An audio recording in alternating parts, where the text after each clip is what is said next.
はいどうも皆さんこんにちは。スターリーの河野玄斗です。最近国際社会で非常に大きな問題となっているのがロシアによるウクライナ侵攻ですよね。多くの方がその動向を追っているかと思いますが、そもそもなぜロシアがウクライナに侵攻したのかについてその理由を知っている方は少ないのではないでしょうか。ということで今回はそのロシアがウクライナに侵攻した理由について解説していきます。皆さんがこの戦争についてどのような立場を取るにせよ、その双方の言い分については知っておくべきですよね。もちろんロシア側の真の意図は最高機密情報なので明かされているわけではありませんが、今回はその一般的に説明されるロシアの言い分について簡潔にまとめて解説していこうと思います。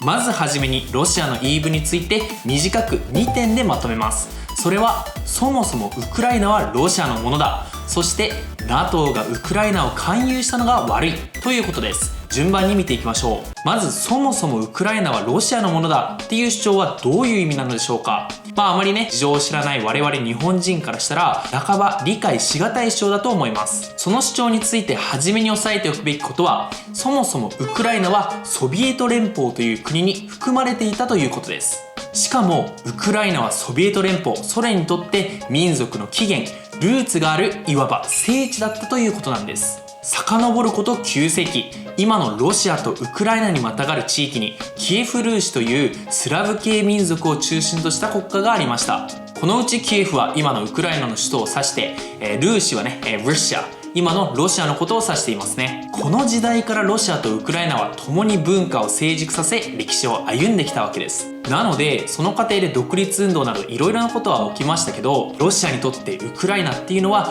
自国のルーツが根付いたまさに家族だったわけです。実はロシアの国旗の白、青、赤はそれぞれベラルーシ人、ウクライナ人、ロシア人を指しているという説もあるほど、それほどロシアにとってウクライナは大切な領土だったわけなのですが、冷戦の終結、そしてその後のソ連崩壊という実質的な敗戦に伴ってウクライナをロシアは失ってしまうわけです。要はロシアはウクライナのことを敗戦で奪われた土地だと思っているんです。もともと家族だったのに仲を引き裂かれた。なのでずっとロシアはウクライナを自分のものにね取り戻す機会を虎視眈々と狙っていたわけなんです。しかしウクライナはね独立した国として世界中から認められているので、年々ね時が経つにつれどんどん取り返すのが難しくなってきていると、そういう意味でロシアはね早く取り返さないとっていう焦りもあったことでしょう。そんな矢先ウクライナが NATO という軍事同盟に加入するかもしれないっていう話が出てきました。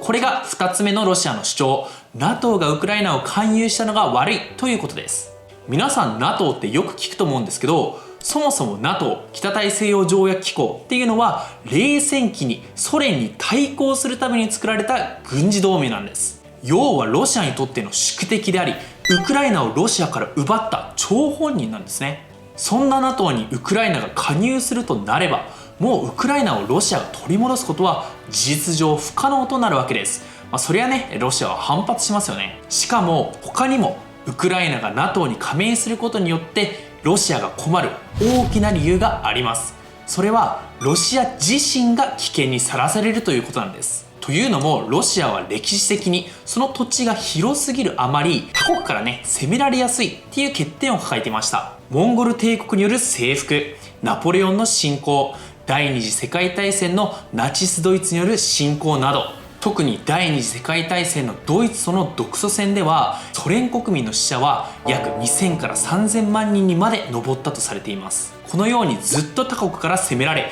大きな被害を受けて虐げられたっていう歴史を持っているわけです。かといってじゃあロシアを守るために国境線沿いにずらーっと兵士を並べるっていうのも、あまりに国境線が長すぎて現実的じゃないわけです。じゃあロシアの安全をどうやって守ろうってなったかというと、ロシアの周りの国をロシアと仲いい国で固めようというふうになったんです。いわゆる緩衝地帯バッファーゾーンを設けるということなんですけど、その緩衝地帯の国がロシアと反ロシアのね国の間に挟まってクッションとなってくれることによって反ロシアのね国家がロシアに攻めにくくなるというふうに考えたわけです。この方法によってロシアは自身の安全を確保してきたわけなんですけど、隣国のウクライナがかつての宿敵軍事同盟 NATO に加盟するとなれば、これは非常に強い圧力となってロシアにとってものすごく怖いわけです。ということで、ルーツを共にするウクライナが NATO に加盟するのを絶対に阻止しなければならない、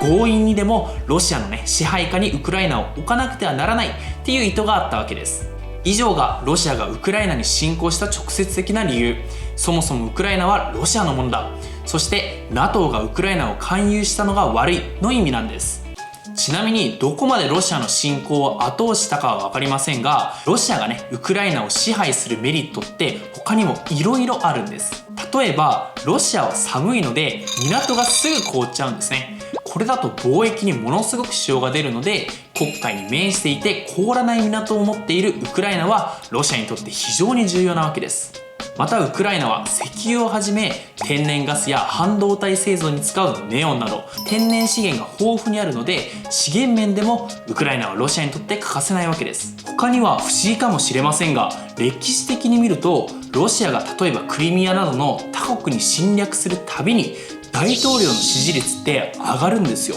プーチンの大統領選挙が迫ってきているこのタイミングで、侵略を通してプーチンの支持率を上げる目的もあるんじゃないかとも言われています。いろいろ話してきましたが、このようにロシア側にもプーチンの考えるロシアにとっての正義があるわけなんですね。再度になりますが、戦争においてはお互いがお互いの正義を持ってそれがぶつかってしまっているわけなので、その是非はともかくとしてしっかりとお互いの正義っていうのを理解する、お互いの立場をしっかりと理解するっていうことが必要不可欠なわけです。その上で戦争とは何なのか、今回の戦争で自分たちは何ができるのかについて考えてほしいなと思います。皆さんの意見をぜひコメントで聞かせてください。とにかく早く平和的解決が実現することを祈っています。ということでまた次回の動画でお会いしましょう。